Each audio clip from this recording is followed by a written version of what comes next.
Thank you ਬਾਈ।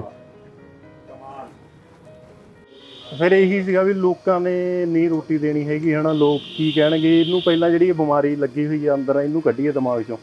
ਇਹ ਦਿਮਾਗ 'ਚੋਂ ਕੱਢੀ ਅਤੇ ਉਸ ਫਸਟ ਡੇ ਤੋਂ, ਯਾਨੀ ਕਿ ਜਦੋਂ ਸਟਾਰਟ ਕੀਤਾ ਉਸੇ ਦਿਨ ਤੋਂ ਲੈ ਕੇ ਹੁਣ ਤੱਕ ਬਹੁਤ ਅੱਛਾ ਰਿਸਪੌਂਸ ਜਾ ਰਿਹਾ।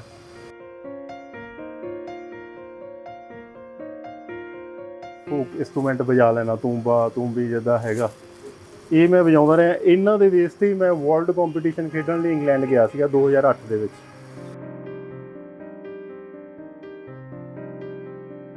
ਨਹੀਂ, ਆਪਾਂ ਕਿਹੜਾ ਕਿ ਬਾਈ ਵੀ ਕੋਈ ਨਸ਼ਾ ਵੇਚ ਰਹੇ ਹਾਂ ਜਾਂ ਕੋਈ ਇੱਦਾਂ ਦਾ ਚੀਜ਼। ਆਪਾਂ ਚੰਗੀ ਚੀਜ਼ ਕੰਮ ਕਰ ਰਹੇ ਹਾਂ, ਮਿਹਨਤ ਕਰ ਰਹੇ ਹਾਂ। ਬਾਹਰ ਕੀ ਕਰਦੇ ਹਾਂ, ਬਾਹਰ ਮੈਂ ਇੰਗਲੈਂਡ ਘਰਾਂ 'ਚ ਲੋਕਾਂ ਦੇ ਸਫਾਈ ਕਰਦਾ ਰਿਹਾ, ਉਹ ਕੰਮ ਜ਼ਿਆਦਾ ਵਧੀਆ ਸੀਗਾ। ਇਹ ਕੰਮ ਤਾਂ ਕਿਤੇ ਉਹ ਤੋਂ 100 ਗੁਣਾ ਵਧੀਆ ਹੈਗਾ। ਜਿੰਨੇ ਟਰਾਲੇ ਦੇ ਯਾਨੀ ਖਰਚੇ ਕੱਢ ਕੇ ਬਚਾਉਂਦਾ ਸੀਗਾ, ਜੋ ਵੀ ਇੱਥੇ ਭੇਜਦਾ ਸੀਗਾ ਬਾਈ, ਉਨੇ ਤਾਂ ਬਣਦੇ ਨੇ। ਆਪਾਂ ਇਹ ਗੌਰਮੈਂਟ ਨੂੰ ਵੀ ਨਹੀਂ ਕਹਿ ਸਕਦੇ, ਯਾਨੀ ਕਿ ਸਾਨੂੰ ਵੀ ਸੋਚ ਸਮਝ ਕੇ ਡਿਸੀਜ਼ਨ ਲੈਣੇ ਚਾਹੀਦੇ ਨੇ। ਗੌਰਮੈਂਟ ਤਾਂ ਹੈਗੀ ਹੈ ਜਿੱਦਾਂ ਵੀ ਆ, ਉਹ ਤੋਂ ਆਪਾਂ ਆਸ ਨਾ ਹੀ ਰੱਖੀਏ।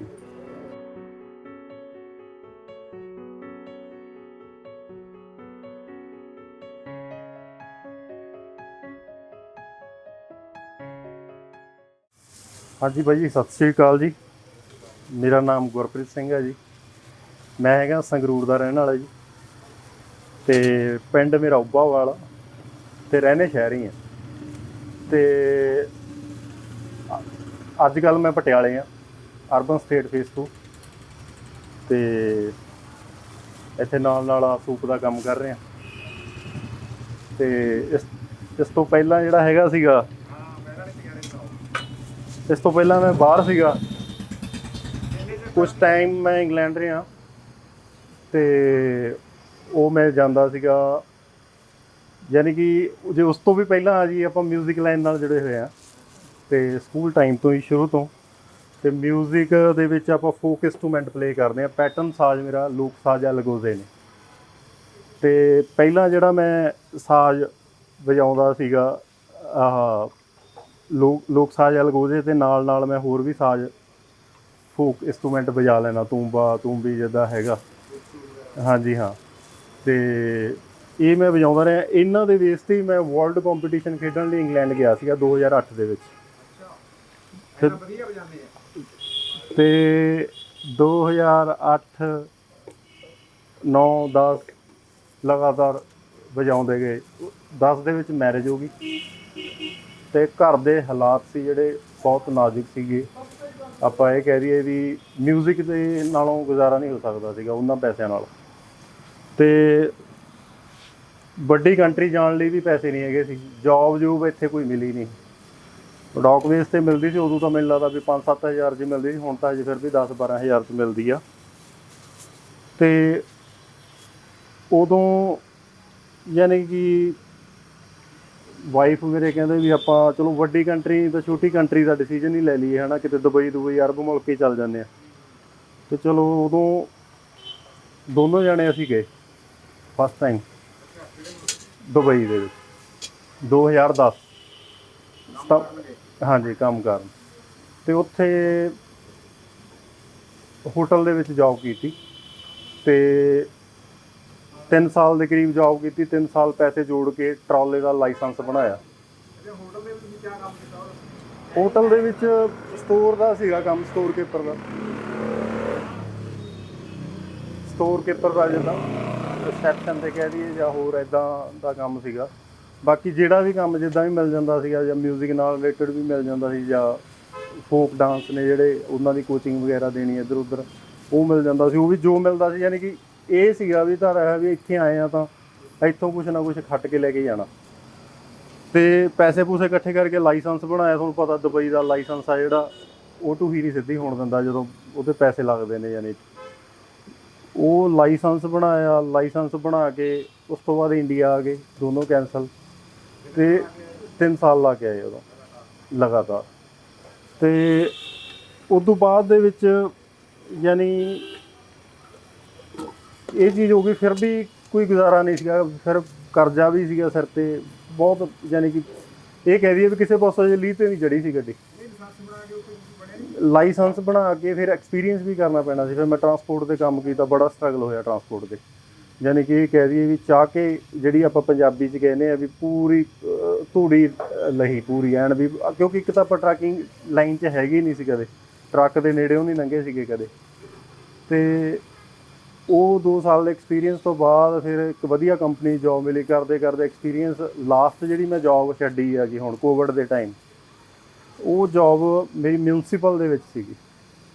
ਮਿਊਨਸੀਪਲ ਦੇ ਨਾਲ ਸੀ, ਗਾਰਬੇਜ ਦਾ ਕੰਮ ਸੀਗਾ। ਉਹ ਮੈਂ ਟ੍ਰੇਲਰ ਚਲਾਉਂਦਾ ਸੀਗਾ ਦੁਬਈ 'ਚ ਜੀ। ਹਾਂਜੀ ਹਾਂ। ਅਤੇ ਉਹ ਇੰਨਾ ਸਮਾਂ ਹੋ ਗਿਆ, ਯਾਨੀ ਕਿ ਕੋਈ ਫਿਊਚਰ ਵਾਲਾ ਦਿਖ ਨਹੀਂ ਰਿਹਾ ਸੀਗਾ ਵੀ ਫਿਊਚਰ ਕੋਈ ਹੋਊਗਾ। ਅਤੇ ਜਨਵਰੀ 'ਚ ਮੈਂ ਆ ਗਿਆ, ਯਾਨੀ ਕੋਵਿਡ ਦੇ ਦੌਰ 'ਚ ਵਾਪਸ ਆ ਗਿਆ। ਅਤੇ ਉਸ ਤੋਂ ਬਾਅਦ ਆ ਕੇ ਸੋਚਿਆ ਵੀ ਕੁਛ ਨਾ ਕੁਛ ਕਰਦੇ ਹਾਂ। ਫਿਰ ਮੈਂ ਮੈਕਰੋ ਗ੍ਰੀਨ ਦਾ ਕੰਮ ਸਟਾਰਟ ਕੀਤਾ ਮੋਹਾਲੀ ਦੇ ਵਿੱਚ। ਮੈਕਰੋ ਗ੍ਰੀਨ ਵੀਟ ਗਰਾਸ ਹੋ ਗਿਆ ਜਿੱਦਾਂ, ਉਹਦਾ ਕੰਮ ਕੀਤਾ। ਕੋਈ 5-4 ਕੁ ਮਹੀਨੇ ਚੱਲਿਆ। ਉਹ ਵੀ ਉਹਦੇ 'ਚ ਵੀ ਕੋਈ ਇੱਦਾਂ ਮਿਲੀ ਨਹੀਂ ਵੀ, ਯਾਨੀ ਕਿ ਵੀ ਆਪਾਂ ਕਹਿ ਦਈਏ ਵੀ ਜਿਹੜਾ ਵੀ ਠੋਸ ਜਿਹੜਾ ਕਮਾਈ ਦਾ ਬਣਦਾ ਹੈ ਨਾ ਸਾਧਨ। ਅਤੇ ਇਹੀ ਕਰਦੇ ਕਰਦੇ ਮੈਨੂੰ ਗੁਰੀ ਅਤੇ ਮਣੀ ਮਿਲੇ 11 ਫੇਸ। ਅਤੇ ਗੁਰੀ ਅਤੇ ਮਣੀ ਉਹ ਕਹਿੰਦੇ ਵੀਰੇ ਵੀ ਮੇਰੀ ਹੈਲਪ ਕਰਾ ਦਿਆ ਕਰੋ ਯਾਰ ਤੁਸੀਂ ਵੀ, ਹੈ ਨਾ ਵੀ ਤੁਸੀਂ ਵੀ ਫ੍ਰੀ ਹੁੰਦੇ ਹੋ ਤਾਂ ਸਾਡੀ ਹੈਲਪ ਕਰਾਓ ਨਾਲ, ਸਾਡੇ ਕੋਲ ਕੰਮ ਦਾ ਰਸ਼ ਬਹੁਤ ਹੁੰਦਾ। ਚਲੋ ਉੱਥੋਂ ਅਸਲੀ ਸਫ਼ਰ ਸਟਾਰਟ ਹੋਇਆ ਵੀ ਜਿਹੜੀ ਰੇਹੜੀ ਤੋਂ ਕੰਮ ਕਿੱਦਾਂ ਕਰਨਾ, ਕਿਵੇਂ ਹੈ ਨਾ ਜੱਕ ਨਿਕਲੀ ਸਾਰੀ। ਅਤੇ ਮਨ 'ਚ ਬੜਾ ਆਉਂਦਾ ਸੀ ਵੀ ਯਾਰ ਕਿਹੜੀ ਪੋਜੀਸ਼ਨ ਤੋਂ 1.5-2 ਲੱਖ ਦੀ ਜੋਬ, 1.5 ਲੱਖ ਦੇ ਕਰੀਬ ਸੀਗੀ ਸੈਲਰੀ ਮੇਰੀ ਜਿਹੜੀ ਮੈਂ ਜੋਬ ਛੱਡ ਗਈ। ਹਾਂਜੀ ਹਾਂ, ਹਾਂਜੀ ਹਾਂ। ਅਤੇ ਉੱਥੋਂ ਜ਼ੀਰੋ ਤੋਂ ਸਟਾਰਟ ਹੋਣਾ ਵੀ ਕੰਮ ਕਿਹੜੇ ਲੈਵਲ ਤੋਂ, ਕੇਰਾਂ 'ਚ ਤਾਂ ਹੁੰਦਾ ਗਾ ਵੀ ਲੋਕ ਕੀ ਕਹਿਣਗੇ ਤਾਂ ਕੀ ਆ, ਪਰ ਫਿਰ ਲੋੜ ਆ ਨਾ ਜਿਹੜੀ ਲੋੜ ਬੰਦੇ ਦੀ, ਉਹ ਸਾਰਾ ਕੁਛ ਕਰਾ ਦਿੰਦੀ ਆ। ਫਿਰ ਉੱਥੋਂ ਯਾਨੀ ਆਪਾਂ ਨੇ ਜੱਗ ਕੱਢੀ ਅਤੇ ਕੰਮ ਗੁਰੀ ਅਤੇ ਮਣੀ ਨੇ ਆਪਾਂ ਨੂੰ ਬੜਾ ਦਿਲੋਂ ਸਿਖਾਇਆ ਕੰਮ। ਉਹਨਾਂ ਨੇ ਸੂਪ ਦਾ ਸਿਖਾਇਆ, ਹੋਰ ਵੀ ਗਰਮੀਆਂ ਦੀਆਂ ਮੌਕਟੇਲ ਡਰਿੰਕਸ ਹੋ ਗਈਆਂ, ਦਹੀਂ ਭੱਲਾ, ਚਾਟ ਪਾਪੜੀ, ਜੇ ਉਹ ਉਹਨਾਂ ਤੋਂ ਸਿੱਖੇ ਕੰਮ ਹੈ ਨਾ। ਅਤੇ ਉਸ ਤੋਂ ਬਾਅਦ ਫਿਰ ਇਹ ਨਹੀਂ ਸਮਝ ਆ ਰਿਹਾ ਸੀ ਵੀ ਸਟਾਰਟ ਕਿੱਦਾਂ ਲਿਆ ਜਾਵੇ। ਅਤੇ ਮਿਊਜ਼ਿਕ ਨਾਲ ਵੀ ਕਰੇਜ਼ ਸੀਗਾ ਵੀ ਮਿਊਜ਼ਿਕ ਵੀ ਕਰਨਾ ਜ਼ਰੂਰੀ। ਮੈਂ ਅੱਜ ਕੱਲ੍ਹ ਉਸਤਾਦ ਜਫਰ ਜੀ ਤੋਂ ਕੁਰਾਲੀ ਨੇ, ਉਹਨਾਂ ਤੋਂ ਮੈਂ ਫਲੂਟ ਦੀ ਤਿਆਰੀ ਕਰ ਰਿਹਾ ਹੈਗਾ। ਅਤੇ ਉਹ ਟਾਈਮ ਨਹੀਂ ਬਣਦਾ ਸੀ, ਸਿਸਟਮ ਨਹੀਂ ਬਣਦਾ ਸੀ ਤਿਆਰੀ ਕਰਨ ਦਾ ਕਿੱਦਾਂ। ਫਿਰ ਪਟਿਆਲੇ ਆਏ। ਚਲੋ ਪਟਿਆਲੇ ਇੱਥੇ ਉਜਾਗਰ ਅੰਟਾਲ ਜੀ ਨੇ, ਉਹਨਾਂ ਦੀ ਅਕੈਡਮੀ ਆ ਯੂਨੀਵਰਸਿਟੀ ਦੇ ਆਪੋਜਿਟ, ਉਹ ਵੱਡੇ ਭਾਈ ਹੋਏ ਨੇ। ਉਹਨਾਂ ਨੇ ਯਾਨੀ ਕਿ ਕਿਹਾ ਵੀ ਗੁਰਪ੍ਰੀਤ ਵੀ ਤੂੰ ਇੱਕ ਕੰਮ ਮਿਹਨਤ ਕਰਨੀ ਇੱਥੇ ਵੀ ਕਰ ਸਕਦਾ, ਇੱਥੇ ਚਲਾ ਕੇ ਦੇਖ। ਅਤੇ ਬਾਕੀ ਗੁਰੀ ਅਤੇ ਮਣੀ ਨੇ ਹੱਲਾਸ਼ੇਰੀ ਦਿੱਤੀ, ਕਹਿੰਦਾ ਬਾਈ ਵੀ ਤੂੰ ਕਰ ਸਟਾਰਟ ਕੰਮ। ਫਿਰ ਇਹਦਾ ਕੰਮ ਦਾ ਸਟਾਰਟ ਲਿਆ ਆਪਾਂ ਨੇ। ਅਤੇ ਸਟਾਰਟ ਲੈਣ ਲੱਗੇ ਵੀ ਕਾਫੀ ਵਿਚਾਰ ਆ ਰਹੇ ਸੀ ਵੀ ਕਿੱਦਾਂ ਕਰਾਂਗੇ, ਕਿਵੇਂ ਹੋਊਗਾ ਕੰਮ ਇਹ, ਹੈ ਨਾ ਵੀ ਕਿੱਦਾਂ ਕੀਤਾ ਜਾ ਸਕਦਾ। ਅਤੇ ਚਲੋ ਫਿਰ ਇਹੀ ਸੀਗਾ ਵੀ ਲੋਕਾਂ ਨੇ ਨਹੀਂ ਰੋਟੀ ਦੇਣੀ ਹੈਗੀ, ਹੈ ਨਾ, ਲੋਕ ਕੀ ਕਹਿਣਗੇ। ਇਹਨੂੰ ਪਹਿਲਾਂ ਜਿਹੜੀ ਬਿਮਾਰੀ ਲੱਗੀ ਹੋਈ ਆ ਅੰਦਰ, ਇਹਨੂੰ ਕੱਢੀਏ ਦਿਮਾਗ 'ਚੋਂ। ਇਹ ਦਿਮਾਗ 'ਚੋਂ ਕੱਢੀ ਅਤੇ ਉਸ ਫਸਟ ਡੇ ਤੋਂ ਯਾਨੀ ਕਿ ਜਦੋਂ ਸਟਾਰਟ ਕੀਤਾ ਉਸੇ ਦਿਨ ਤੋਂ ਲੈ ਕੇ ਹੁਣ ਤੱਕ ਬਹੁਤ ਅੱਛਾ ਰਿਸਪੌਂਸ ਜਾ ਰਿਹਾ। ਅਤੇ ਆ ਹੁਣ ਥੋੜ੍ਹਾ ਜਿਹਾ ਠੰਡ ਜਿਹੀ ਕਰਕੇ ਵੀ ਲੋਕ ਘੱਟ ਬਾਹਰ ਨਿਕਲਦੇ ਨੇ, ਜਿੱਦਾਂ ਇਹ ਵੀ ਲਾ ਲਓ। ਅਤੇ ਬਾਕੀ ਇਹ ਵੀ ਰਿਸਪੌਂਸ 200+ ਬਾਲ ਮੇਰੇ ਯਾਨੀ ਕਿ ਡੇਲੀ ਦੇ ਲੱਗਦੇ ਨੇ। ਅਤੇ ਅੱਗੇ ਅੱਗੇ ਵਧੀਆ ਜਾ ਰਿਹਾ ਹੈਗਾ ਕੰਮ। ਨਹੀਂ, ਮੈਸੇਜ ਦੀ ਮੇਰੇ ਦੀ ਸ਼ੁਰੂ ਤੋਂ ਸਪੋਰਟ ਰਹੀ ਹੈ, ਇਹ ਜੀ ਗੱਲ ਨਹੀਂ, ਘਰਦਿਆਂ ਦੀ ਰਹੀ ਆ ਸਪੋਰਟ। ਪਰ ਇੱਕ ਵਾਰੀ ਤਾਂ ਹੁੰਦਾ ਵੀ ਕਿਹੜੇ ਲੈਵਲ ਤੋਂ ਕਿਹੜੇ ਲੈਵਲ 'ਤੇ ਉਹਨਾਂ ਨੇ ਕਿਹਾ ਵੀ ਤੁਸੀਂ ਚਲੋ ਵੀ ਦੇਖ ਲਓ ਕੋਈ ਜੋਬ ਟਰਾਈ ਕਰ ਲਓ। ਪਹਿਲਾਂ ਤਾਂ ਇਹ ਵੀ ਕਿਹਾ ਹੈ ਨਾ, ਜੋਬ ਜਿੱਥੇ ਵੀ ਕਿਤੇ ਟਰਾਈ ਕੀਤਾ 10-12 ਹਜ਼ਾਰ ਤੋਂ ਜੋਬ ਮਿਲਦੀ ਹੀ ਨਹੀਂ ਸੀ ਵੱਧ। ਮੈਂ BA ਕੀਤੀ ਹੋਈ ਆ, ਗ੍ਰੈਜੂਏਸ਼ਨ ਆ। ਅਤੇ ਬਾਕੀ ਮੈਂ ਜਦੋਂ ਅੱਗੇ ਪੜ੍ਹਨ ਦੀ ਚਾਹਨਾ ਹੈਗੀ ਸੀ ਵੀ ਕਰੀਏ ਕੁਛ ਨਾ ਕੁਛ ਮਿਊਜ਼ਿਕ ਦੇ ਨਾਲ ਰਿਲੇਟਡ, ਪਰ ਨਹੀਂ, ਹਾਲਾਤ ਰੀੜ੍ਹ ਦੀ ਹੱਡੀ ਨਹੀਂ ਸਟਰੋਂਗ ਹੈਗੀ ਸੀਗੀ ਵੀ ਜਿਹੜਾ ਵੀ ਅੱਗੇ ਪੜ੍ਹ ਸਕੀਏ ਉਦੋਂ। ਅਤੇ ਹੁਣ ਮੈਂ ਜਿਹੜੀ ਫਲੂਟ ਦੀ ਤਿਆਰੀ ਕਰ ਰਿਹਾ, ਮੇਰਾ ਅੱਜ ਤੋਂ 15 ਸਾਲ ਪਹਿਲਾਂ ਦਾ ਸੁਪਨਾ ਸੀਗਾ ਵੀ ਮੈਂ ਫਲੂਟ ਸਿੱਖਣੀ ਆ, ਲੇਕਿਨ ਉਦੋਂ ਹਾਲਾਤ ਇੱਦਾਂ ਦੇ ਸੀ ਨਹੀਂ ਸਿੱਖ ਸਕਿਆ। ਅਤੇ ਮੈਂ ਹੁਣ ਟਾਈਮ ਦੇ ਸਕਦਾ, ਨਾਲ ਨਾਲ ਮੈਂ ਫਲੂਟ 'ਤੇ ਟਾਈਮ ਦੇ ਰਿਹਾ ਹੈਗਾ। ਇਹ ਜੀ ਪਹਿਲਾਂ ਰਾਤ ਤੋਂ ਹਾਂਜੀ, ਇਹ ਛੋਲੇ ਵਗੈਰਾ ਲਿਆਈ ਦੇ ਨੇ ਜੀ, ਜਿੱਦਾਂ ਇਹ ਇਕੱਠੇ ਹੀ ਚੱਕੀ ਦਾ ਹੈ ਨਾ, ਜਿੱਦਾਂ ਥੋਕ ਵਾਲੀ ਜਗ੍ਹਾ ਤੋਂ ਜਿੱਥੋਂ ਵੀ। ਅਤੇ ਛੋਲਿਆਂ ਦਾ ਪ੍ਰੋਸੈਸ ਰਾਤ ਨੂੰ ਹੀ ਸਟਾਰਟ ਹੋ ਜਾਂਦਾ ਜੀ। ਹਾਂਜੀ, ਭਿਉਂਗਣੇ ਨੇ ਛੋਲੇ ਰਾਤ ਨੂੰ। ਰਾਤ ਨੂੰ ਭਿਓਈਦੇ ਨੇ ਤੇ ਸਵੇਰੇ ਬੋਇਲ ਕਰੀਦੇ ਨੇ ਛੋਲੇ। ਤੇ ਫਿਰ ਸਬਜ਼ੀਆਂ ਫਰੈਸ਼ ਯਾਨੀ ਕਿ ਸ਼ਾਮ ਨੂੰ ਜ਼ਿਆਦਾ ਲੈ ਜਾਈਦੀਆਂ ਨੇ, ਕੁਛ ਸਵੇਰੇ ਲੈ ਲਈਦੀਆਂ ਨੇ। ਫਿਰ ਇਹਨਾਂ ਨੂੰ ਚੌਪ ਕਰਨਾ, ਕਟਿੰਗ ਕਰਨੀ ਇਹਨਾਂ ਦੀ, ਤੇ ਬਸ ਐਂ ਸਿਲਸਿਲਾ ਸਾਰਾ ਦਿਨ ਚੱਲਦਾ ਰਹਿੰਦਾ। ਹੁਣ ਵੀ ਯਾਨੀ ਕਿ ਜਿਵੇਂ ਆਇਆ ਹੈ ਨਾ, ਹੁਣ ਤੱਕ ਯਾਨੀ ਕਿ ਸਾਰਾ ਦਿਨ ਲੱਗ ਜਾਂਦਾ ਹੈ ਵਿੱਚੋਂ। ਹਾਂਜੀ, ਦੋਨੋਂ ਜਾਣੇ। ਪਹਿਲੇ ਦਿਨ ਜਦੋਂ ਮੈਂ ਘਰੋਂ ਚੱਲਿਆ, ਸਮਾਨ ਗੱਡੀ 'ਚ ਰੱਖ ਕੇ ਨਾ, ਮੈਨੂੰ ਇਹ ਹੋ ਰਿਹਾ ਸੀ ਮੈਂ ਲਾਵਾਂ ਜਾਂ ਨਾ ਲਾਵਾਂ, ਵੀ ਯਾਰ ਕੀ ਹੋਊਗਾ, ਪਤਾ ਨਹੀਂ ਕੋਈ ਪੀਊਗਾ ਕਿ ਨਹੀਂ ਪੀਊਗਾ ਸੂਪ। ਪਹਿਲੇ ਦਿਨ ਕਾਫੀ ਖਿਆਲ ਆ ਰਹੇ ਸੀ ਵੀ ਛੱਡ ਮੁੜ ਜਾ ਯਾਰ ਘਰੇ। ਤੇ ਫਿਰ ਸੋਚਿਆ ਵੀ ਯਾਰ ਘਰੇ ਮੁੜ ਗਿਆ ਤੇ ਘਰੇ ਵੀ ਗੱਲ ਉੱਥੇ ਆ ਜਾਂਦੀ ਆ ਵੀ ਲੋੜ ਸਾਰਾ ਕੁਝ ਕਰਾ ਦਿੰਦੀ ਆ। ਜਦੋਂ ਲੋੜ ਹੁੰਦੀ ਆ ਨਾ, ਲੋੜ ਤੁਹਾਨੂੰ ਸਾਰਾ ਕੁਝ ਸਿਖਾ ਦਿੰਦੀ ਆ। ਤੇ ਕਦੇ ਮੈਂ ਨਾ ਨਾਈਫ ਨਹੀਂ ਚਲਾ ਕੇ ਦੇਖਿਆ, ਜਾਂ ਕੜਛੀ ਤਾਂ ਦੂਰ ਦੀ ਗੱਲ ਆ ਵੀ ਚੱਕ ਕੇ ਪਾਉਣਾ। ਤੇ ਇਹ ਚੀਜ਼ਾਂ ਯਾਨੀ ਕਿ ਵੀ ਲੋੜ ਨਹੀਂ ਸਿਖਾਈਆਂ ਨੇ। ਬਾਕੀ ਜੇ ਕੋਈ ਕਹੂਗਾ, ਕੋਈ ਵੀ ਕੁਛ ਕਹੂਗਾ, ਮੈਨੂੰ ਉਹਦੇ ਨਾਲ ਕੋਈ ਫਰਕ ਨਹੀਂ ਹੈਗਾ। ਤੇ ਗੱਲ ਤਾਂ ਉੱਥੇ ਆਉਂਦਾ ਰੋਟੀ ਦਾ ਮਸਲਾ। ਨਹੀਂ, ਆਪਾਂ ਕਿਹੜਾ ਕਿ ਬਾਈ ਵੀ ਕੋਈ ਨਸ਼ਾ ਵੇਚ ਰਹੇ ਹਾਂ ਜਾਂ ਕੋਈ ਇੱਦਾਂ ਦਾ ਚੀਜ਼। ਆਪਾਂ ਚੰਗੀ ਚੀਜ਼ ਕੰਮ ਕਰ ਰਹੇ ਹਾਂ, ਮਿਹਨਤ ਕਰ ਰਹੇ ਹਾਂ। ਬਾਹਰ ਕੀ ਕਰਦੇ ਹਾਂ, ਬਾਹਰ ਮੈਂ ਇੰਗਲੈਂਡ ਘਰਾਂ 'ਚ ਲੋਕਾਂ ਦੇ ਸਫਾਈ ਕਰਦਾ ਰਿਹਾ, ਉਹ ਕੰਮ ਜ਼ਿਆਦਾ ਵਧੀਆ ਸੀਗਾ। ਇਹ ਕੰਮ ਤਾਂ ਕਿਤੇ ਉਹ ਤੋਂ 100 ਗੁਣਾ ਵਧੀਆ ਹੈਗਾ ਬਾਈ ਜੀ। ਚੱਕਰ ਇਹ ਆ, ਉਹੀ ਗੱਲ ਆ ਨਾ, ਕਰਨ ਅਤੇ ਕਹਿਣ 'ਚ ਫਰਕ ਆ ਬਹੁਤ। ਅਤੇ ਜਿੰਨਾ ਉੱਥੇ ਹਾਰਡ ਵਰਕ ਆ ਨਾ, ਜੇ ਓਨੀ ਮਿਹਨਤ ਆਪਾਂ ਇੱਥੇ ਕਰੀਏ ਤਾਂ ਉਦੋਂ ਡਬਲ ਪੈਸਾ ਕਮਾ ਸਕਦੇ ਹਾਂ। ਸਿਰਫ ਕੀ ਸਾਨੂੰ ਇੱਥੇ ਸ਼ਰਮ ਮਾਰ ਜਾਂਦੀ ਆ, ਇਹ ਸ਼ਰਮ ਨੂੰ ਕੱਢਦੀ ਹੈ ਤਾਂ ਇੱਥੇ ਬਹੁਤ ਕੁਛ ਆ। ਇੱਥੇ ਸਫਾਈ ਜਿਹੜਾ ਮਿਲ ਜਾਂਦਾ ਸੀ। ਗੱਲ ਤਾਂ ਇਹ ਸੀਗੀ ਵੀ ਦਿਹਾੜੀ ਲਾਉਣੀ ਕਿਵੇਂ ਆ।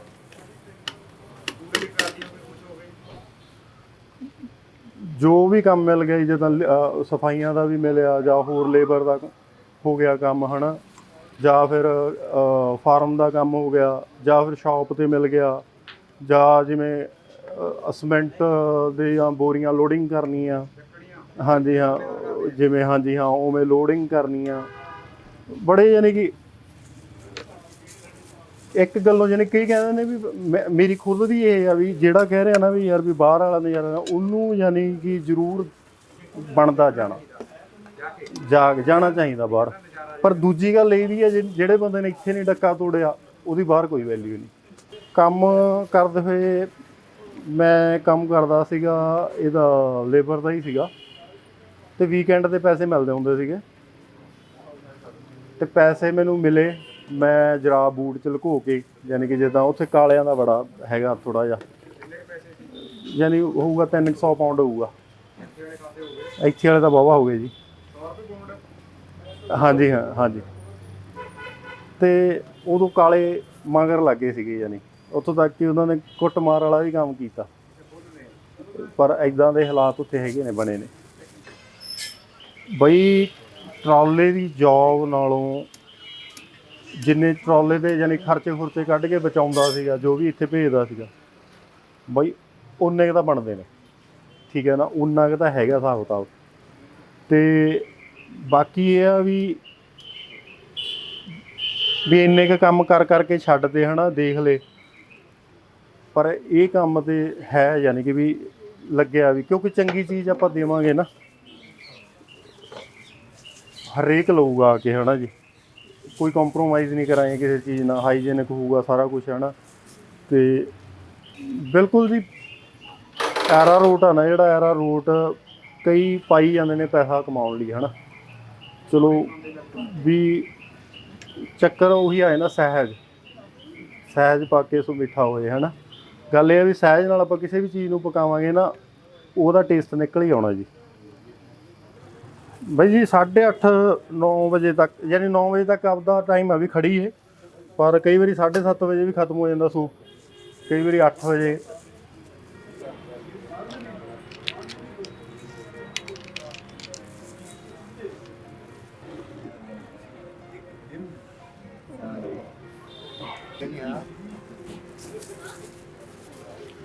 ਤੁਹਾਡਾ ਮਿਕਸ ਵੈਜ ਪੈਕਿੰਗ ਕਰਨਾ ਹੈ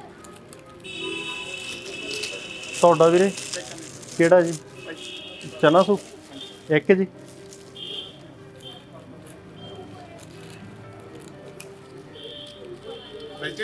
ਜੀ ਮਿਕਸ ਵੈਜੀਟੇਬਲ ਜੀ, ਉਹ ਵੀ ਵਿਦਾਊਟ ਐਰਾਰੂਟ ਆ ਜੀ।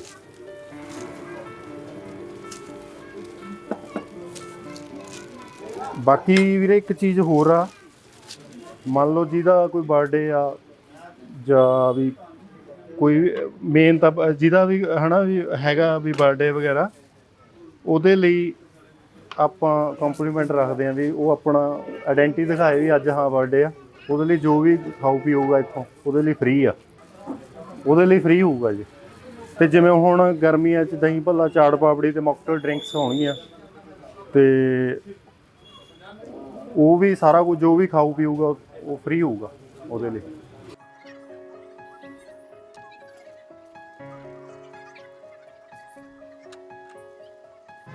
ਬਾਈ ਜੀ ਹਾਂ ਵਾਕਈ ਹੈਗਾ ਗੌਰਮੈਂਟ ਦਾ ਸਿਸਟਮ, ਹੈ ਨਾ, ਆਪਾਂ ਨਹੀਂ ਮੰਨਦੇ ਸਿਸਟਮ ਨਹੀਂ ਹੈਗਾ ਸਹੀ, ਹੈ ਨਾ। ਬਾਹਰ ਨੂੰ ਜਾ ਰਹੇ ਨੇ ਅਤੇ ਉਹ ਵੀ ਕਈ ਅੱਕੇ ਜਾ ਰਹੇ ਨੇ ਜੀ, ਹੈ ਨਾ। ਰਾਈਟ ਬਣਦਾ ਉਹਨਾਂ ਦਾ ਜਦੋਂ ਇੱਥੋਂ ਨਹੀਂ ਉਹਨਾਂ ਨੂੰ ਸਿਸਟਮ ਮਿਲ ਰਿਹਾ ਹੈਗਾ। ਅਤੇ ਦੂਸਰੀ ਗੱਲ ਇਹ ਵੀ ਹੈ ਵੀ ਕਈ ਵੀ ਘਰਦਿਆਂ ਨੂੰ ਵੀ ਤੰਗ ਕਰਕੇ ਜਾ ਰਹੇ ਨੇ ਜਿਨ੍ਹਾਂ ਨੇ ਇੱਥੇ ਕੁਛ ਕਰਨਾ ਨਹੀਂ, ਇਹ ਚੀਜ਼ ਵੀ ਆ। ਅਤੇ ਬਾਕੀ ਜ਼ਿਆਦਾਤਰ ਗੌਰਮੈਂਟ ਤਾਂ ਚਲੋ ਜਿੱਦਾਂ ਵੀ ਹੈਗੀ ਆ, ਹੈ ਨਾ, ਉਹ ਤਾਂ ਇੱਕ ਪਾਸੇ ਛੱਡੋ। ਆਪਾਂ ਜੇ ਆਪਾਂ ਹੁਣ ਡਿਪੈਂਡਡ ਹੀ ਹੋਣਾ ਤਾਂ ਫਿਰ ਤਾਂ ਬਈ ਕੁਛ ਨਹੀਂ ਕਰ ਸਕਦੇ।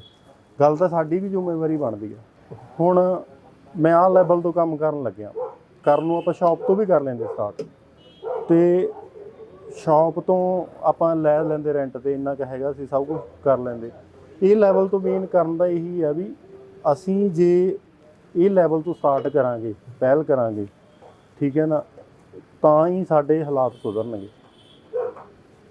ਅਤੇ ਹੁਣ ਜੇ ਮੈਂ ਮੰਨਾਂ ਵੀ ਮੈਂ ਪਹਿਲਾਂ ਪੋਕਟ ਮਨੀ 'ਚੋਂ ਵੀ ਯਾਨੀ ਕਿ ਲੱਖ ਰੁਪਈਆ ਲਾ ਕੇ ਦੁਕਾਨ ਰੈਂਟ 'ਤੇ ਲੈ ਲਈ, ਜੋ ਵੀ ਹੁੰਦਾ ਉਹਦੇ ਫੰਡੇ ਉਹਨੂੰ ਕਰ ਲਿਆ, ਅਤੇ ਬਾਅਦ 'ਚ ਕੰਮ ਦੀ ਆਊਟਪੁੱਟ ਨਾ ਨਿਕਲੇ, ਉਹ ਮੇਰੇ 'ਤੇ ਪ੍ਰੈਸ਼ਰ ਬਣਨਾ, ਹੈ ਨਾ, ਚੜ੍ਹੇ ਮਹੀਨੇ ਰੈਂਟ ਆਉਣਾ ਗਾ। ਅਤੇ ਉਦੋਂ ਆਪਾਂ ਇਹ ਗੌਰਮੈਂਟ ਨੂੰ ਵੀ ਨਹੀਂ ਕਹਿ ਸਕਦੇ, ਯਾਨੀ ਕਿ ਸਾਨੂੰ ਵੀ ਸੋਚ ਸਮਝ ਕੇ ਡਿਸੀਜ਼ਨ ਲੈਣੇ ਚਾਹੀਦੇ ਨੇ। ਗੌਰਮੈਂਟ ਤਾਂ ਹੈਗੀ ਹੈ ਜਿੱਦਾਂ ਵੀ ਆ, ਉਹ ਤੋਂ ਆਪਾਂ ਆਸ ਨਾ ਹੀ ਰੱਖੀਏ। ਅਤੇ ਬਾਕੀ ਰਿਹਾ ਬਾਹਰ ਅਤੇ ਇੱਥੋਂ ਵਾਲਾ ਫਰਕ, ਸਿਸਟਮ ਦਾ ਹੀ ਫਰਕ ਆ ਨਾ। ਸਿਸਟਮ ਕਿਹਨੇ ਚੇਂਜ ਕਰਨਾ? ਸਿਸਟਮ ਅਸੀਂ ਨੇ ਚੇਂਜ ਕਰਨਾ। ਸਿਸਟਮ ਅਸੀਂ ਹੀ ਚੇਂਜ ਕਰਾਂਗੇ ਜੇ ਅਸੀਂ ਗਰਾਊਂਡ ਲੈਵਲ ਤੋਂ ਕੰਮ ਕਰਾਂਗੇ। ਤੁਸੀਂ ਬਾਈ ਇਹ ਲਾਓ, ਜੋ ਵੀ ਜਿੱਥੇ ਵੀ ਬਾਹਰੋਂ ਆ ਕੇ ਇੱਥੇ ਪ੍ਰਵਾਸੀ ਨੇ ਜਿਹੜੇ ਵੀ ਇੱਥੇ ਕੰਮ ਕਰ ਰਹੇ ਨੇ, ਤੁਸੀਂ ਜਿਹਨੂੰ ਮਰਜ਼ੀ ਜਾ ਕੇ ਪੁੱਛ ਲਓ, ਚੰਗੇ ਪੈਸੇ ਕਮਾ ਰਹੇ ਨੇ ਅਤੇ ਚੰਗਾ ਉਹਨਾਂ ਨੇ ਪ੍ਰੋਪਰਟੀ ਵੀ ਬਣਾਈ ਹੋਈ ਹੈ। ਉਹ ਕਿਉਂਕਿ ਗਰਾਊਂਡ ਲੈਵਲ ਤੋਂ ਕੰਮ ਕਰ ਰਹੇ ਨੇ। ਬਾਈ ਅਸੀਂ ਸਾਰੇ ਸ਼ਰਮ ਹੀ ਮੰਨਣ ਲੱਗ ਗਏ ਗਰਾਊਂਡ ਲੈਵਲ ਹੀ ਛੱਡ ਕੇ। ਉਹ ਇਹ ਤਾਂ ਉੱਧਰ ਇਹ ਚੀਜ਼ ਤਾਂ ਹੈਗਾ ਹੀ ਨਹੀਂ, ਇਸ ਚੀਜ਼ ਦਾ ਸੱਭਿਆਚਾਰ ਵਾਲਾ ਤਾਂ ਕੋਈ ਰੌਲਾ ਹੀ ਨਹੀਂ ਹੈਗਾ ਉੱਥੇ। ਉੱਥੇ ਤੁਸੀਂ ਇਹ ਲਾ ਲਓ ਵੀ ਕਈ ਕੰਟਰੀਆਂ 'ਚ ਨਾ ਇੱਦਾਂ ਵੀ ਹੋਇਆ, ਚਰਚਾਂ ਵੀ ਬੰਦ ਹੋ ਗਈਆਂ, ਕਿਉਂਕਿ ਉਹ ਲੋਕ ਮਿਹਨਤ 'ਚ ਵਿਸ਼ਵਾਸ ਰੱਖਦੇ ਨੇ। ਮੇਨ ਤਾਂ ਸਾਡੇ ਲੋਕ ਅਸੀਂ ਕਹਿੰਦੇ ਕੋਈ ਸ਼ਕਤੀ ਆਊਗੀ, ਸਾਡਾ ਧਿਆਨ ਇਹ ਆ, ਅਸੀਂ ਜੇ ਮੰਨ ਲਓ ਵੀ ਬਾਣੀ ਨੂੰ ਪੜ੍ਹਦੇ ਹਾਂ ਤਾਂ ਉਹਦੇ 'ਤੇ ਚੱਲ ਨਹੀਂ ਰਹੇ, ਹੈ ਨਾ। ਯਾਨੀ ਕਿ ਅਸੀਂ ਕਹਿੰਦੇ ਵੀ ਪੜ੍ਹ ਕੇ ਸ਼ਕਤੀ ਆਊਗੀ ਕੋਈ। ਗੱਲ ਇਹ ਆ ਵੀ ਮਿਹਨਤ ਆਪ ਛੱਡੀ ਹੈ, ਅਸੀਂ ਸ਼ਕਤੀ ਦੀ ਵੇਟ ਕਰ ਰਹੇ ਹਾਂ। ਗੱਲ ਤਾਂ ਇਹ ਵੀ ਮਿਹਨਤ, ਉਹ ਲੋਕ ਮਿਹਨਤੀ ਨੇ, ਮਿਹਨਤ ਕਰਦੇ ਨੇ। ਨਹੀਂ ਬਾਈ ਕਈ ਤਾਂ ਜ਼ੀਰੋ ਤੋਂ ਬਾਹਰ ਜਾ ਕੇ ਸਟਾਰਟ ਹੋ ਗਏ, ਉਹਨਾਂ ਨੇ ਮੁਕਾਮ ਹਾਸਲ ਕੀਤੇ ਨੇ ਬਹੁਤ ਵੱਡੇ ਪੱਧਰ 'ਤੇ, ਹੈ ਨਾ। ਹੁਣ ਜਿਨ੍ਹਾਂ ਨੇ ਸੋਚੇ ਇਹ ਵੀ ਇਕੱਲੇ ਕਰਨੀ ਉਹ ਐਸ਼ ਆ, ਤਾਂ ਫਿਰ ਉਹਨੇ ਤਾਂ ਇਹੀ ਕਹਿਣਾ ਵੀ ਬਾਹਰ ਜੀ ਨਹੀਂ ਬਣਿਆ, ਪੈਸਾ ਨਹੀਂ ਬਣ ਰਿਹਾ। ਗੱਲ ਤਾਂ ਇਹੀ ਆਉਂਦੀ ਆ ਨਾ। ਹਾਂਜੀ, ਪਹਿਲਾਂ ਮੈਂ ਵੀਰੇ ਵੰਜਲੀ ਦਾ ਪੀਸ ਸੁਣਾਉਣਾ, ਹੈ ਨਾ, ਅਤੇ ਉਸ ਤੋਂ ਬਾਅਦ ਤੁਹਾਨੂੰ ਅਲਗੋਜ਼ਿਆਂ ਦਾ ਪੀਸ ਸੁਣਾਉਂਦਾ ਏ।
ਥੈਂਕ ਯੂ ਬਾਈ। ਇਹ ਤੁਹਾਨੂੰ ਹੁਣ ਅਲਗੋਜ਼ਿਆਂ ਦਾ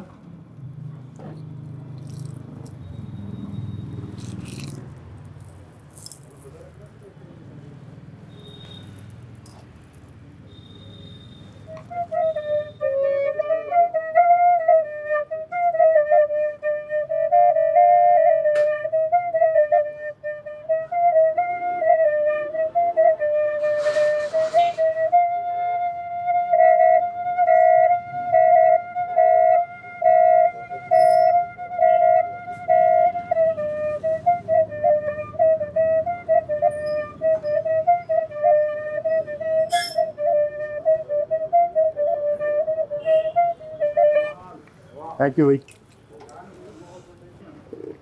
ਨਹੀਂ ਐਕਚੁਅਲੀ ਬਾਈ ਅਸਲ ਦੇ ਵਿੱਚ ਚੱਕਰ ਦੱਸਾਂ ਕੀ ਆ, ਕਈ ਵਾਰੀ ਸ਼ੌਂਕ ਦੀਆਂ ਤੰਦਾਂ ਨੂੰ ਮਾਰਨਾ ਪੈਂਦਾ ਕੁਛ ਕਰਨ ਲਈ। ਜੇ ਕਹਿ ਦਈਏ ਵੀ ਇਕੱਲੇ ਇਹ 'ਤੇ ਮੇਰਾ ਪੂਰਾ ਹਾਂ ਇਹ ਵੀ ਹੈਗਾ ਵੀ ਕੋਈ ਕੰਮ ਨਾ ਕਰਾਂ ਮੈਂ ਇਹਨੂੰ ਇਕੱਲੇ ਨੂੰ ਸਿੱਖਣਾ ਹੋਵੇ ਤਾਂ ਇੰਨੀ ਕੁ ਪੋਕਟ ਮਨੀ ਹੈ ਵੀ ਮੈਂ ਇਹਨੂੰ ਇਹਦੇ ਇਕੱਲੇ ਦੇ ਟਾਈਮ ਦੇ ਲਾ ਸਾਜਾਂ 'ਤੇ ਕੁਛ ਨਾ ਕਰਾਂ। ਲੇਕਿਨ ਚੱਕਰ ਤਾਂ ਇਹ ਆ ਵੀ ਅਸੀਂ ਵੀ ਨਾਕਾਮੇ ਕਿਉਂ ਬਣੀਏ, ਕੋਈ ਤਾਂ ਕੰਮ ਕਰਨਾ ਹੀ ਪੈਣਾ ਨਾ। ਤਾਂ ਕੁਛ ਇਹੀ ਜਿਹੀ ਚੀਜ਼ ਤੋਂ ਸਟਾਰਟ ਲੈਤਾ ਜਾਵੇ, ਠੀਕ ਹੈ ਨਾ ਜੀ। ਅਤੇ ਮੈਂ ਤਾਂ ਇਹੀ ਕਹੂੰਗਾ ਜਿਹੜੇ ਬਾਹਰ ਨੂੰ ਹੈ ਨਾ ਆਪਦੇ ਮਾਂ ਬਾਪ ਦੇ ਯਾਨੀ ਕਿ ਵੀ ਇੱਕ ਤਰ੍ਹਾਂ ਦਾ ਵੀ ਗਲ 'ਤੇ ਅੰਗੂਠਾ ਰੱਖਣ ਵਾਲੀ ਉਹ ਗੱਲ ਆ ਵੀ 20-25 ਲੱਖ ਰੁਪਈਆ ਲਾ ਕੇ ਜਾ ਰਹੇ ਨੇ, ਵੀ ਵੀਰੇ ਮਾੜਾ ਜਿਹਾ ਤੁਸੀਂ ਆਪਦੀ ਸ਼ਰਮ ਨੂੰ ਮਾਰੋ। ਕੰਮ ਬਹੁਤ ਨੇ ਥੱਲੇ ਗਰਾਊਂਡ ਲੈਵਲ ਤੋਂ, ਉੱਪਰ ਨਾ ਦੇਖੋ ਵੀ ਤਾਂ ਉਹਨੂੰ ਦੇਖੇ ਅੜਕ ਕੇ ਡਿੱਗਣਾ ਗਾ ਫਿਰ ਤਾਂ ਫਿਰ ਨਹੀਂ ਜਿਹੜਾ 20-25 ਲੱਖ ਬਾਹਰ ਨੂੰ ਲਾ ਕੇ ਜਾ ਰਹੇ ਹੋ ਬਾਈ ਯਾਰ ਇੱਥੇ ਇਨਵੈਸਟ ਕਰੋ। ਕਿਉਂ ਤੁਸੀਂ ਇੰਨੇ ਪੈਸੇ ਦਾ ਵਿਆਜ ਭਰਨਾ ਅਤੇ ਉੱਥੇ ਕਿਹੜਾ ਕਿ ਪੂਰੇ ਹੋ ਜਾਣੇ ਨੇ ਬਾਈ, ਉੱਥੋਂ ਕਿਹੜਾ ਕਿ ਉਹੀ ਮੈਂ ਉੱਤਰ ਜਾਣੇ ਨੇ ਪੈਸੇ। ਅਤੇ ਉੱਥੇ ਵੀ ਤਾਂ ਮਿਹਨਤ ਕਰਨੀ ਓ ਪੈਣੀ ਹੈ ਨਾ ਹਰ ਤਰ੍ਹਾਂ ਦਾ ਕੰਮ, ਕਿਉਂਕਿ ਇੱਥੇ ਤਾਂ ਮੰਥਲੀ ਰੈਂਟ ਆਉਂਦਾ, ਉੱਥੇ ਵੀਕਐਂਡ 'ਤੇ ਘਰ ਦਾ ਰੈਂਟ ਆਉਂਦਾ। ਉਹ ਵੀਕਐਂਡ ਐਂ ਦੀ ਨਾ ਭੱਜਿਆ ਹੀ ਆਉਂਦਾ ਹਫ਼ਤਾ ਹੈ ਨਾ। ਇਸ ਕਰਕੇ ਵੀ ਮੈਂ ਤਾਂ ਇਹੀ ਕਹੂੰਗਾ ਵੀ ਆਪਾਂ ਜੇ ਗੌਰਮੈਂਟ ਦਾ ਕਸੂਰ ਨਾ ਕੱਢੀਏ, ਪਹਿਲਾਂ ਅਸੀਂ ਆਪਣੇ ਆਪ ਨੂੰ ਕਾਮੇ ਬਣਾਈਏ, ਉਹੋ ਜਿਹਾ ਬਣਾਈਏ, ਸ਼ਰਮ ਸੰਗ ਨੂੰ ਦੂਰ ਕਰਕੇ ਗਲਤ ਕੰਮਾਂ ਤੋਂ ਪਰਹੇਜ਼ ਕਰਕੇ ਗਲਤ ਤਰੀਕੇ ਨਾਲ ਉਹਨਾਂ ਪੈਸਾ ਕਮਾਇਆ ਜਾਵੇ, ਵੀ ਕਿਰਤ ਕਰਕੇ ਕਮਾਇਆ ਜਾਵੇ ਪੈਸਾ ਵਧੀਆ ਢੰਗ ਨਾਲ। ਬਹੁਤ ਕੁਛ ਪਿਆ ਜੀ ਕਰਨ ਲਈ, ਇਕੱਲਾ ਫੂਡ ਵਾਲਾ ਕੰਮ ਨਹੀਂ, ਹੋਰ ਬਹੁਤ ਕੰਮ ਪਏ ਨੇ ਜੇ ਕੀਤੇ ਜਾਣ। ਯਾਨੀ ਪਹਿਲਾਂ ਤਾਂ ਜਿਵੇਂ ਮੈਂ ਗਿਆ ਹੈ ਨਾ ਵਾਪਸ ਅੱਧੇ ਘੰਟੇ 'ਚ ਸੂਪ ਲੱਗ ਗਿਆ ਸੀ ਸਿਰਫ। ਉਹ ਮੈਂ ਸਾਹਮਣੇ ਇੱਥੇ ਪਾਰਕ ਆ ਸਾਹਮਣੇ ਪੁੱਡਾ ਦੇ ਨਾਲ ਹੀ, ਉਹ ਪਾਰਕ ਦੇ ਬਾਹਰ ਖੜ੍ਹਾ ਸੀਗਾ। ਉਦੋਂ ਮੈਂ ਕਿਤੇ ਜਾਣਦਾ ਨਹੀਂ ਸੀ ਵੀ ਕਿੱਥੇ ਖੜ੍ਹਾ, ਅਤੇ 40 ਬਾਲ ਸੀ ਮੇਰੇ ਕੋਲ ਸਿਰਫ, ਅਤੇ ਅੱਧੇ ਘੰਟੇ ਦੇ ਵਿੱਚ 40 ਬਾਲ ਸੇਲ ਹੋ ਗਏ ਸੀ। ਅਤੇ ਬੜਾ ਯਾਨੀ ਕਿ ਹੌਸਲਾ ਮਿਲਿਆ। ਮੈਂ ਇੱਥੋਂ ਯਾਨੀ ਫੋਨ 'ਤੇ ਦੱਸਿਆ ਵੀ ਐਂ ਕਰਕੇ ਵੀ ਸੇਲ ਹੋ ਗਿਆ ਸੂਪ ਆਪਣਾ, ਬਹੁਤ ਪਸੰਦ ਆਇਆ ਵੀ ਆਪਾਂ ਨੂੰ ਕੁਆਂਟੀਟੀ ਵਧਾਉਣੀ ਪੈਣੀ ਆ। ਯਾਨੀ ਉਹਨਾਂ ਦਾ ਵੈਸੇ ਹਮੇਸ਼ਾ ਹੀ ਚੜ੍ਹਦੀ ਕਲਾ ਦਾ ਪ੍ਰਤੀਕ ਰਿਹਾ ਮੇਰੇ ਪ੍ਰਤੀ ਵੀ, ਹਮੇਸ਼ਾ ਮੈਨੂੰ ਕਦੇ ਵੀ ਡਿੱਗਣ ਨਹੀਂ ਦਿੱਤਾ ਨਾਲ। ਹਰੇਕ ਜਿੱਥੇ ਉਹ ਕਹਿੰਦੇ ਵੀ ਜਿੱਥੇ ਵੀ ਕੰਮ ਕਰਨਾ ਪੈ ਗਿਆ ਮੈਂ ਨਾਲ ਵੀ ਕਰਨ ਨੂੰ ਤਿਆਰ ਹਾਂ ਹੈ ਨਾ। ਵੀ ਉਦੋਂ ਇਮੋਸ਼ਨਲ ਜਿਹਾ ਹੋ ਗਿਆ ਸੀਗਾ ਸਿਸਟਮ ਵੀ ਕਿਹੜੇ ਕੰਮ ਤੋਂ ਯਾਰ ਵੀ ਕਿੱਥੇ ਆਪਾਂ ਨੂੰ ਕੀ ਕੁਛ ਕਰਨਾ ਪੈ ਰਿਹਾ। ਮੈਂ ਕਿਹਾ ਵੀ ਇਹ ਸੋਚ ਨੂੰ ਆਪਾਂ ਛੱਡ ਦਈਏ ਪਰੇ, ਜਿਹੜੀ ਇਹ ਬਿਮਾਰੀ ਆ ਨਾ ਇਹਨੂੰ ਕੱਢ ਦਈਏ ਪਰੇ, ਵੀ ਬਸ ਵੀ ਕਿਸੇ ਨੇ ਕੁਛ ਨਹੀਂ ਦੇਖਣਾ, ਹਾਥੀ ਦੀ ਚਾਲ ਹੀ ਚੱਲਣਾ ਪੈਣਾ, ਕੋਈ ਕੁਛ ਨਹੀਂ ਦਿੰਦਾ ਹੈਗਾ ਬਾਈ। ਤੁਸੀਂ ਆ ਲਓ ਅੱਜ ਕੰਮ ਕਰ ਰਹੇ ਆ, ਕੰਮ ਕਰਦਾ ਮੈਂ ਕਿਸੇ ਨੂੰ ਵੀ ਕਹਿਦਾ ਹੈ ਨਾ ਹੈਲਪ ਲਈ ਤਾਂ ਕਰੂਗਾ। ਜੇ ਮੈਂ ਕੰਮ ਨਹੀਂ ਕਰਦਾ ਨਾ ਤਾਂ ਅਗਲੇ ਤੋਂ 10 ਰੁਪਏ ਵੀ ਮੰਗ ਲਿਓ, ਉਹ ਵੀ ਨਹੀਂ ਦੇਣੇ ਤੁਹਾਨੂੰ। ਕੰਮ ਜ਼ਰੂਰੀ ਆ ਬਾਈ ਕਰਨਾ।